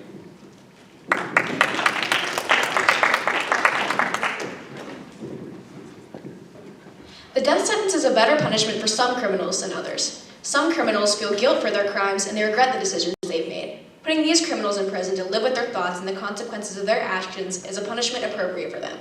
But what % of violent criminals don't feel this regret and would commit the crime again if given the chance?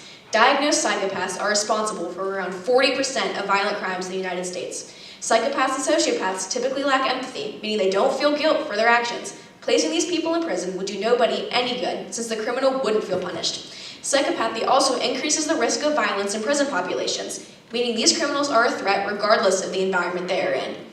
For example, Edmund Kemper, aka the co-ed killer, killed his grandparents, got arrested, convinced psychiatrists he was rehabilitated, and then got released and killed 8 more people. The death sentence would be more appropriate for psychotic criminals to truly punish them and prevent them from committing further crimes in the future.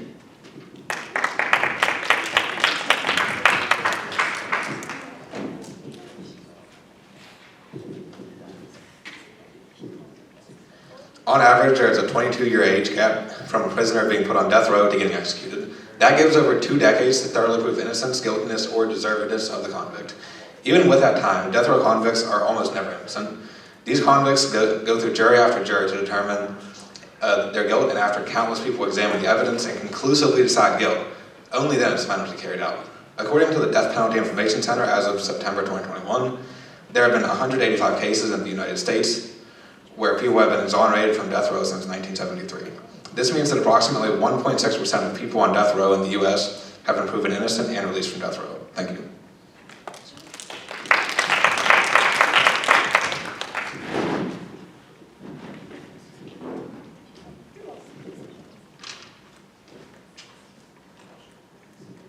First, the death penalty costs less than imprisonment.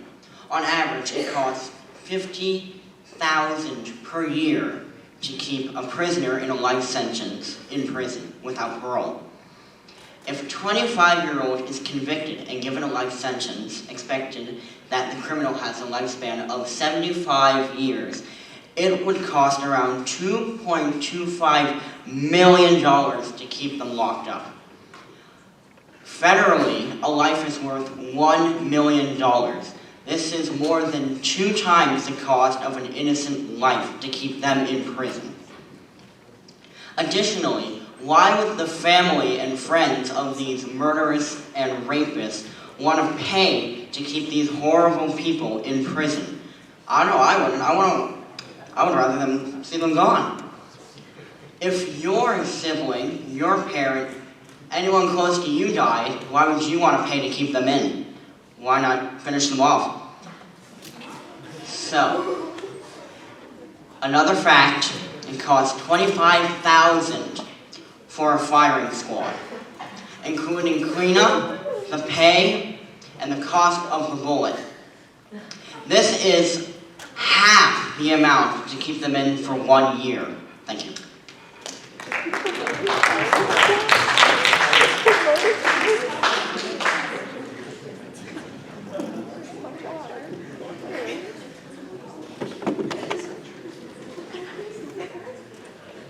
Capital punishment is often defended on the grounds that society has a moral obligation to protect the safety and welfare of its citizens. Murderers threaten the safety and welfare. The function of a government is to remove threats from the society. When it comes to murder and over severe crimes, the threat and outcome is too large to have them return to society and have a chance to be rehabilitated. Only by putting murderers to death can society ensure that convicted killers do not kill again.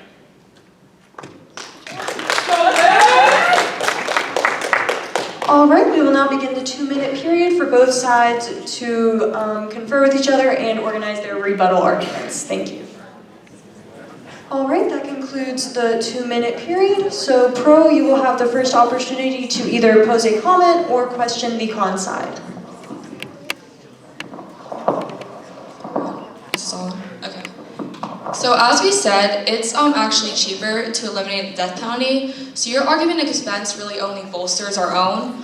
The removal of the death penalty would in turn eliminate death row. These funds could then be reallocated to perhaps the prison rehabilitation that you mentioned.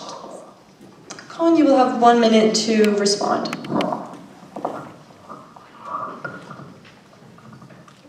It may be cheaper to house them, but it is a upfront cost to execute them rather than holding them over time.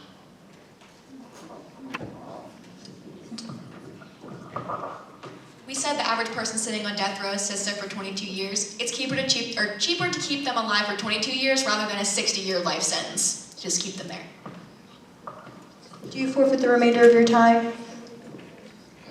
All right, pro side, you have 1 minute to respond. Sure, but first of all, it's less expensive to keep them on like general population than death row. And also, like you mentioned, didn't you say it costs what, $12,000 or something for like a shooting squad or whatever it was? I feel like that's kind of outweighs like the lifetime cost of general population with all the like the other thousands of prisoners. And I could get into like the problem of like the prison system in our country, but that's not what we're arguing. Would you like to forfeit the remainder of your time? I feel like you failed to account for, while yes, 40 years is more expensive than 22 years. 22 years of then killing someone, you have to take account for how much the state has to charge them, how like long the proceeding is, and like to kill someone takes so much more demand and need of like the government. So over like, while yes, if you look at like in one lens, it's cheaper, but looking at the whole picture, the law, the legal system, it costs way much more than just keeping someone in prison for life. Okay, pro, that concludes your time. Con, you will have 30 seconds to respond.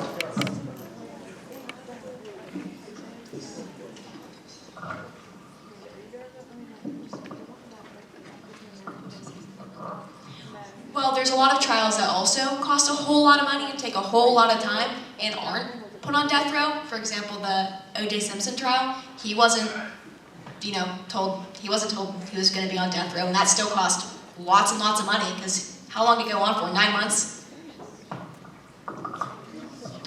Thank you, con side. That concludes your 30 seconds. Pro side, you have 30 seconds to respond. Okay, I did also want to mention, like with the pricing or whatever, sure, death penalty, I mean, obviously we disagree with that, but many criminals would rather like face this death penalty than prison time, and I feel like this doesn't really accomplish what we're trying to do. We're trying to punish them, but like by killing them and giving them what they want, I feel like that doesn't do that. So for example, Michael Pissarro was executed, and he pleaded guilty, and he requested and received the death penalty. I'm sorry, that concludes your 30 seconds. Con, you will now have the opportunity to pose a question or say a comment to the pro side. What you're saying is hypocritical. You want humane action, and if they want to be put out of their misery, let them be. It's humane. If you would rather them suffer, then that completely contradicts your statement. And as we stated earlier, 40% of killers are psychopaths and don't feel bad about being in jail, then it'd be more effective to just kill them than leave them in jail to kill more people and be happy about being in jail. Sorry, do you have another comment or new question to rebuttal against the pro side?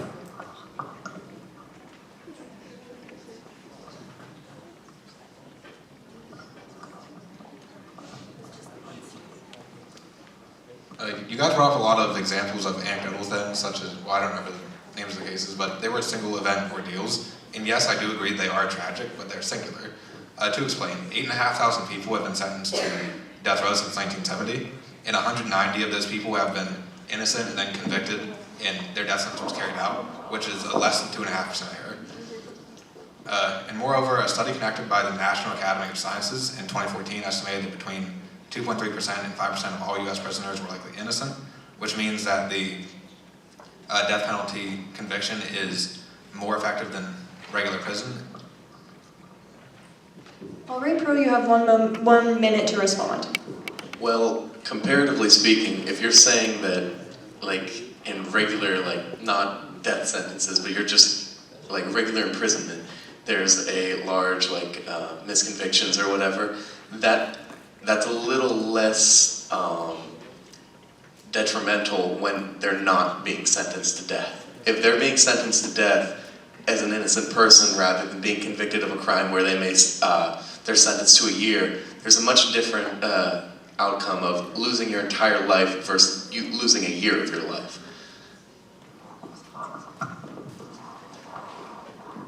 And also building off of that, how can we say that losing even one innocent life negates, or is even in place of maybe killing a couple murderers? I feel like that's also in itself hypocritical. How can we say, okay, you took a life, we're gonna take another life? I just don't see how that makes sense.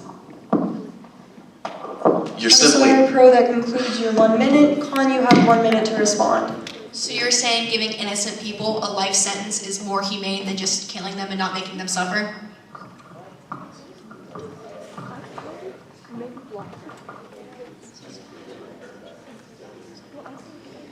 So you're saying that it is more moral for an innocent person to be given a life sentence than a death penalty? Con side, would you like to forfeit the remainder of your time? Okay, pro side, you have 30 seconds to respond. Well, the possibility of a life sentence instead of the death penalty, these people could be, the people that are misconvicted, they could find out who the true killer was or who the true criminal was, therefore releasing them from jail. Also, according to the United Nations Universal Declaration of Human Rights, every human has the right to life. There is no gray line there that says, oh no, murderers. I don't think the government has the right to just kill people no matter what they do. I'm sorry, pro side, that concludes your 30 seconds. Con side, you will have 30 seconds to respond. You say that with the death penalty, there wouldn't be enough time for a person to, if they were falsely convicted, to get that proven. But with 22 years on average of a death penalty and many, many juries, I don't see how enough evidence wouldn't come up throughout those 22 years to prove without doubt guilty or not guilty. And also what you're saying about the United Nations, you also have to remember they also commit war crimes, which contradicts their own statement. Okay, con side, that concludes your 30 seconds. Pro side, this will be your last opportunity to pose a comment or ask a question to the con side. Okay, so what the con side said earlier, I'm paraphrasing what he said, but you mentioned that it's better off to finish off the murderers and use a firing squad. Do you recognize the inhumanity with that, and you realize that there's a constitution where you are not allowed to commit cruel and unusual punishment, which a firing squad, if you didn't know, is brutal, and it doesn't kill people right away, and there's 10 seconds where you're feeling all that pain and into your heart. And I'm just questioning if you are viewing in a humane way whenever you're viewing this, and are you any better if you want revenge and want a vengeful way of killing someone against the actions of someone who did the same thing? Okay, con side, you have 1 minute to respond.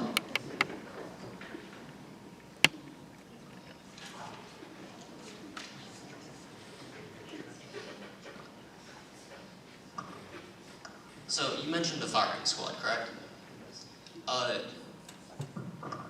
Do you know what is in a lethal injection dose? No. It contains potassium chloride that reacts violently when injected with water. There are statements from people who have survived lethal injection due to human error that it feels like every cell in your body is being burnt alive. Would you like to forfeit the remainder of your time? Okay, pro side, you have 1 minute to respond. Yeah, so you just gave another example of an inhumane way of killing someone. So, if anyone wants to say anything else. Also, how you said that you would feel better if you were to take them out rather than them staying in prison, that actually contradicts how a lot of people feel. A specific example is that this one woman, she was a daughter of one victim and a cousin of 2 others from a shooting in the Mother Emanuel AME Church in Charleston, South Carolina. She said, "I can say that Mr. Roof's death sentence did not bring my family closure. It only prolonged our agony." Would you like to forfeit the remainder of your time? Okay, con side, you have 30 seconds to respond. For what you said about that one family and their remorse, that is only one family, one statistic compared to more and more. It is very varied with different families. Some react better than others. Some like they want this remorse. You know, they just it's kind of a way of closure. You know, if they just have to know that they're in there, the person that killed their family is still alive and out there. I'm sorry, Con, that concludes your 30 seconds. Pro side, you have 30 seconds to respond. Revenge isn't closure per se, and also I said this was one example of the situation I was giving. Do you have more, in fact, I believe, right? I can give more, don't worry. We have John Wolf, the father of State Representative Mary Wolf. He gave a highly emotional testimony. 2 of his daughters were murdered, and he says he doesn't think this is it. Justice is not infallible. Why should we do this? Another example is State Representative Rennie Cushing, whose father and brother-in-law were murdered in 2 separate incidents. I'm sorry, that concludes your 30 seconds. So, Con, this will be your last opportunity to pose a question or say a comment to the pro side.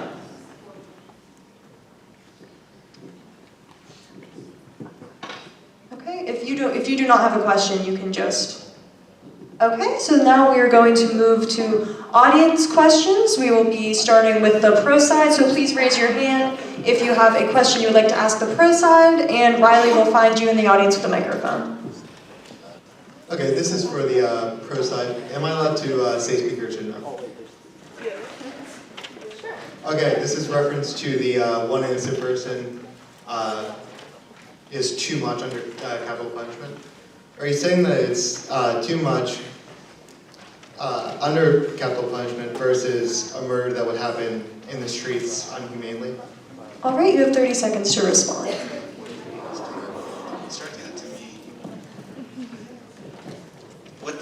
I'm confused on the question. Yeah, you may repeat the question. We'll restart the time.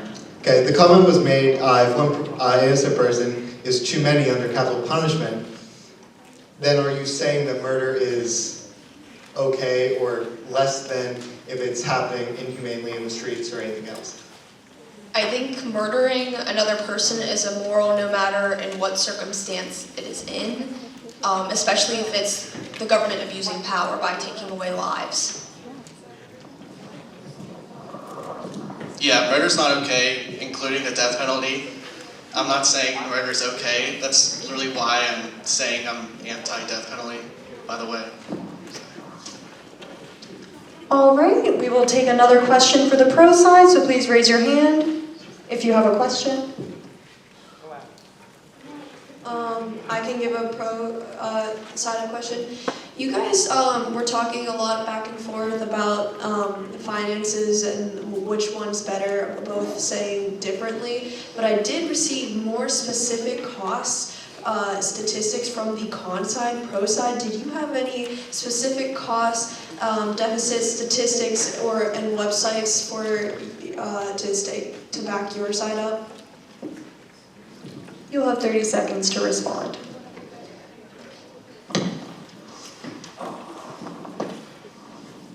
Well, in my speech, I did give multiple occurrences and scenarios from multiple states that did say that the cost was more to death penalty.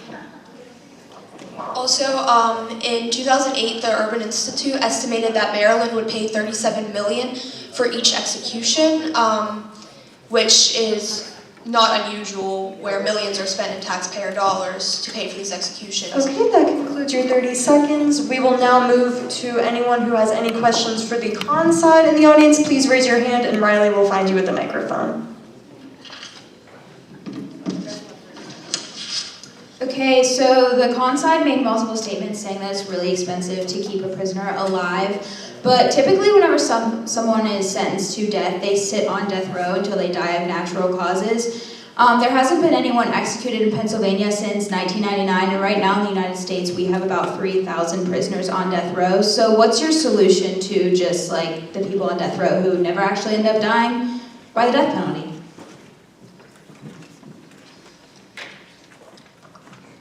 If they've been sitting on death row for, let's say, an extended period of time, I believe their case should be reevaluated. And then, if the evidence is inconclusive to the fact that they are guilty, they should be moved to a more secure general population and taken off of death row. Okay, thank you. Please raise your hand if you have a question for the con side. We will take another audience question. So this is for the con side. From a moral standpoint, what are we showing the younger generation when we say it's okay to kill somebody? No matter what, a human life is a human life. And despite the fact that they did these bad things, and the family doesn't support the execution either, I mean, who's to say that a human life isn't worth anything, even if they did something bad? Usually people getting killed took human lives. So are we saying like that one human life, that one killer's life is worth more than like the 8 people? Like the example I gave there, they killed 10 people and, you know, probably should have been sentenced to death because they were still killing people.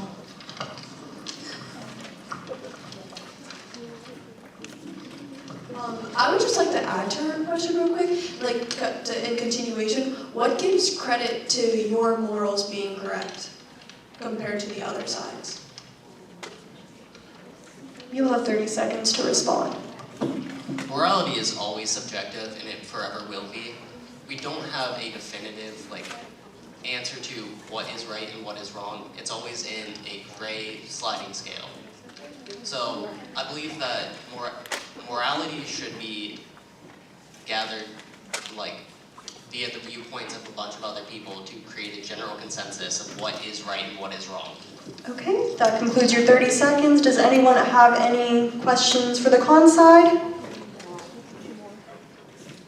Okay, so my question for the con side is, do you feel like it is a good idea to give the federal government, or any government in general, the ability to kill one of its citizens for any reason? And do you see how that could, if there is like a tyrannical or despot government, this could be easily used against innocent citizens and the implications of the death penalty being in existence? Okay, you have 30 seconds to respond. The government kills people, innocent people, daily, it happens. So the death penalty is not really any different. I mean, they're guilty. Most of them are guilty people dying. I'm not saying it's right, but I'm just saying that innocent people are going to die outside of the death penalty. Okay, thank you. That concludes your time. We are going to take one more audience question and then we will move to coach commentary. Okay, so I understand how most of your argument is based off that you're killing people who are guilty, but what about the 31% of prison staff who carry out executions and later suffer from PTSD? How do you think it's moral to put them in that situation? It is their occupation. They chose this job. If they do not enjoy or can tolerate the job that they do, they are always free to find another job. I know that it may be difficult, but it's always an option. Okay, that concludes audience questions. We will now move to coach commentary if they have any. Thank you. Well, I do. Great job, guys. Another solid debate. The comments that I want to give are to the gentleman on the con side who was just speaking, I believe. Yes, what is Lane? I wanted to say that you handled the question of morality very nicely. That was a tough question that could easily have been a bust. One of the question that Riley just gave you, really nice job with the morality question. You handled it kind of like a politician. Like, you worked your way around it. And it read nicely. Also, I know that there was a moment where you were trying to help back your team out of the corner when it came to the firing squad question, and it almost seemed like it went in the reverse for you guys because it kind of aided their point. But you tried. You guys didn't choke up. You had somebody on your team that was trying to like backpedal, and even though it didn't go well, I think that there should be some, I want to acknowledge the effort that it takes. Sometimes you do have to wing it and figure out a way out, and it doesn't always work, but the effort is there. And if you guys can think on your feet now, you know, the world needs to watch out. So, great job. Okay, Gianna, back to you. Alright, you may return to your seats. We are currently tallying the scores for the third debate, and I will announce those whenever they are made available to me. Alright, the coaches vote for the results of the third debate, with the pro side coming victorious. Alright, can I have your attention, please? The results for the third debate, the pro side coming in victorious for the coaches vote with a score of 70 compared to the con side of a 59, and for the popular vote, the pro side also came out victorious with a score of 25 votes compared to the con's 5 votes. And I would just like to thank everyone for attending today, giving their effort, and I hope you had a great time. Thank you.